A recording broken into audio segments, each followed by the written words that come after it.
Hey guys, it's Brian with the hopefully final installment on how to set up that Facebook fan page so that it actually gets you more customers. So again, I'm not going to go over it a million times. This entire strategy is based upon social proof. We want to use this only right now for testimonial gathering and sharing in a very credible way, period. We also want to use this for SEO purposes, so make sure that the title of your fan page includes the keywords. If you're a caterer in Georgia, make sure it says caterer in Georgia, not just your name. If you want to get additional traffic, boom. We're not going to beat that one to death, but it is what it is.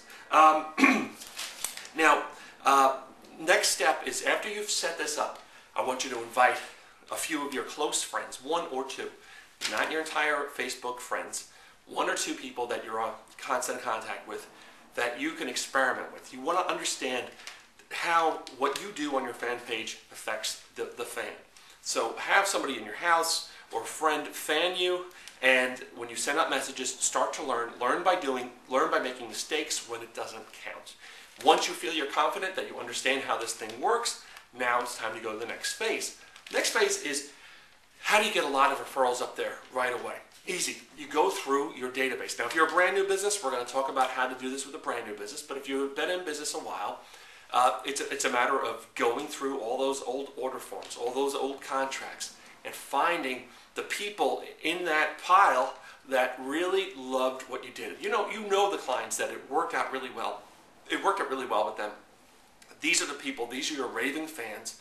You probably haven't been taking care of them. Now's the time for you to really go and start taking care of these people and really amazing them.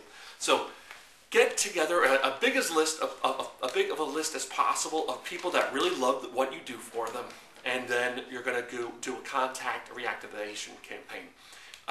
You're going to find all their current mailing addresses. You're going to scrape around the world to find their email address. Look on Google, look on their company website. People do leave traces here and there. You probably can find their email addresses, phone numbers, and so on.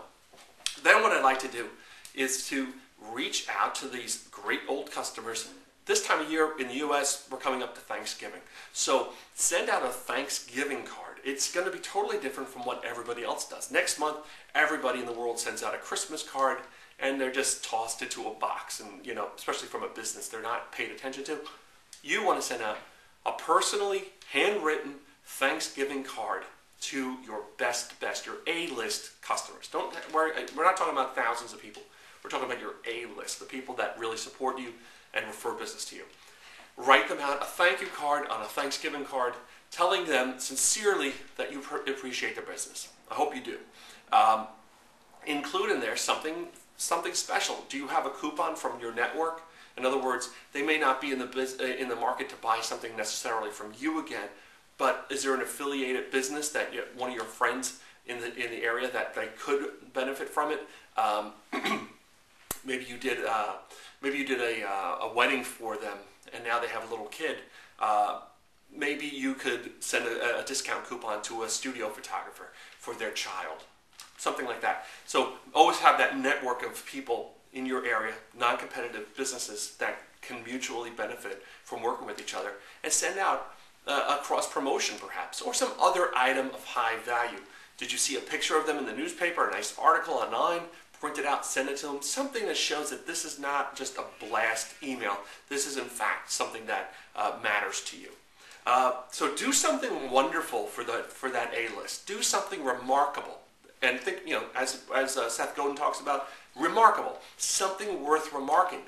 Maybe a coupon's not that remarkable, but maybe if you did something else remarkable for that customer, like realizing that their child is coming up to pre-K, and there's an exclusive kindergarten in your area. We have a couple of those in New York City, and you've got to know people who know people to get your kid accepted into some of these schools. It's insane. Well, if you know some of these people that are good connections, how can you connect your A-list customers to what else they need? It may not be directly tied to what you sell and provide, but how else can you help them? How else can you help? Can you help them find a new customer? Can you help them find a new supplier? Really think about doing something good for these people. Why? Because if you go out of your way to do something wonderful for somebody, like introducing them to a new customer, and they're going to make money off of that, joining our fan page is the least they could do to thank you. So you really want to do something that's really going to motivate them to want to repay you in some way.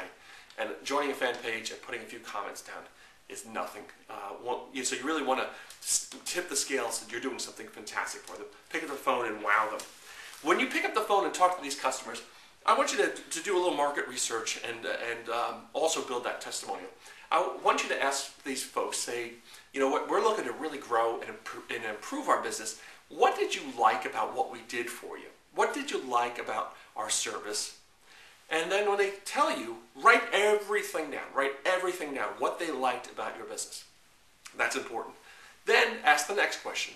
What would you change? What would you improve about what we did? Please be honest with me. Honestly, I really want to do an outstanding job. If there's anything you could think of that, would have been a little bit better, just let me know. I won't take it personally. Write that down as well.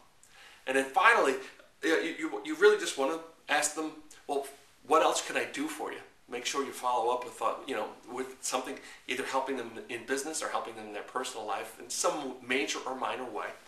And then finally just ask them to fan you. And then what you do is you take those notes and you basically read it back and say, you felt that, you mentioned that we were this, this, and this.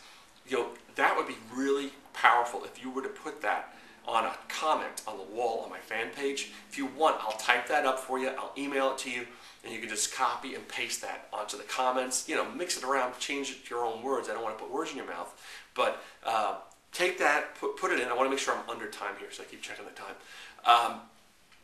I don't normally talk this fast. I'm from New York, and I do talk fast, but I don't normally talk this fast. But I got a lot of content in here, and I know you're busy, so I'm trying to jam it through the camera.